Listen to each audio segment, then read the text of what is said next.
286 सीटें एनडीए को मिलती दिखाई पड़ रही है।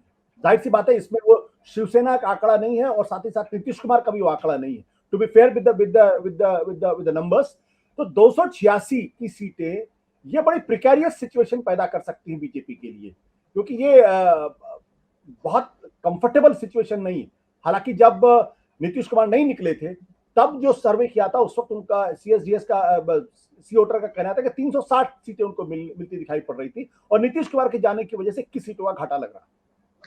हाँ, बेसिक बात यह है, सर्वे ये कह रहा है कि अगर नीतीश कुमार ने दामन नहीं छोड़ा होता एनडीए का, एनडीए के साथ होते, तो इस सर्वे के मुताबिक उन्हें 307 308 सीटें आ सकती थी। नीतीश कुमार ने बीजेपी का दामन छोड़ा, एनडीए से अलग हुए, जिससे उनको तकरीबन 13 14 15 16 सीटों का नुकसान होता हुआ दिख रहा है। आप कह रहे हैं 284 सीटें जो है वो प्रिकेरियस सिचुएशन बना सकता है। हमें इस बात का भी ध्यान रखना चाहिए, सर्वे आज का अनुमान है, वो कह रहे हैं, क्योंकि ये एक काल्पनिक तौर पे सवाल पूछा जाता है। मान लीजिए चुनाव कल हो जाए, तो कल और 2024 में जब चुनाव होंगे, सफर लंबा है।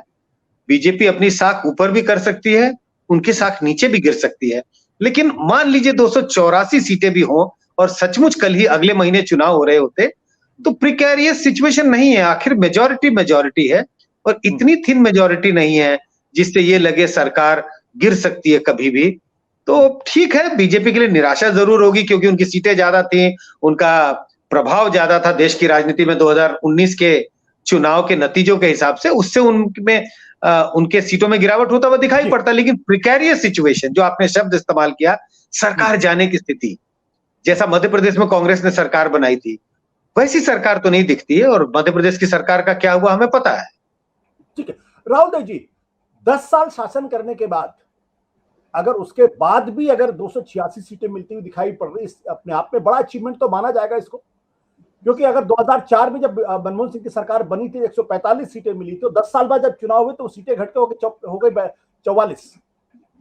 आज की तारीख में आप 282 से शुरू करते हैं 2014 में, और 10 साल बाद अगर 286 आ रही है एनडीए की, तो 282 का आंकड़ा बीजेपी के लिए था और ओवरऑल एनडीए का आंकड़ा 300 के ऊपर था। राहुल जी, आपको अपने का अनम्यूट करना पड़ेगा प्लीज। निश्चित रूप से इसे एक उपलब्धि ही माना जाएगा नरेंद्र मोदी सरकार का, उनकी राजनीति का, उनकी शैली का। इसके लिए और कोई शब्द नहीं है कि अपने जनमत को या अपने जन समर्थन को वोटों की संख्या के उसमें हिसाब से इतने उच्च स्तर पर बनाए रखना। तीसरी बार भी अगर आपको बिल्कुल स्पष्ट 40-45 सीटों का बहुमत मिलता दिख रहा है, तो ये कोई मामूली बात नहीं है। निश्चित रूप से ये बड़ी बात है। तो उसके और भी बाकी हमें जो दूसरे आंकड़े अलग अलग प्रश्नों के जवाब में हमें मिल रहे हैं, वो भी बता रहे हैं कि जहाँ तक नरेंद्र मोदी का सवाल है और इस सरकार का सवाल है, लोगों की अपनी तकलीफें हैं, लोगों ने उनको व्यक्त किया है, उनकी अपेक्षाएं व्यक्त की हैं, अपनी चिंताओं को भी व्यक्त किया है। लेकिन इस सरकार में और प्रधानमंत्री में उनका भरोसा कम हुआ है, किसी और में बढ़ा है, ऐसा कहीं भी अभी तक कोई संकेत इस सर्वे में नहीं मिल रहा है। और ये जो आप लोकप्रियता के आंकड़े आप जो दिखा रहे हैं अभी, इनको देख लें तो मतलब इतना भयानक अंतर है कि अगर आप 53 में से 20 निकाल के उनको भी बांट दें इन दोनों में, तो भी कोई बराबरी नहीं होगी। तो ये स्थिति है कि कोई लोगों को उनके सामने कोई दिखता नहीं है, कोई ना आज कोई विकल्प दिख रहा है, ना कोई संभावित विकल्प दिख रहा है।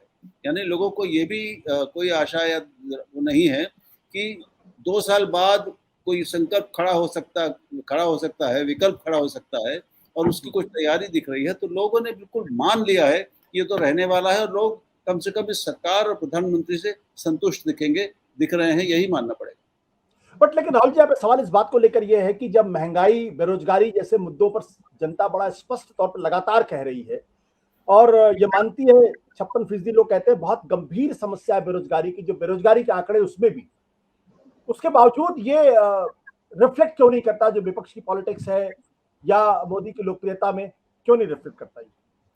देखिए, ये एक अजीब मनोविज्ञान है। मैं समझता हूँ कि संजय जी भी इसका एक विश्लेषण कर सकेंगे पिछले लंबे समय के आंकड़ों के आधार पर। लेकिन जनता के अपने जन समर्थन में और जनमत में कुछ आंतरिक विरोधाभास भी होते हैं, अंतर्विरोध भी होते हैं।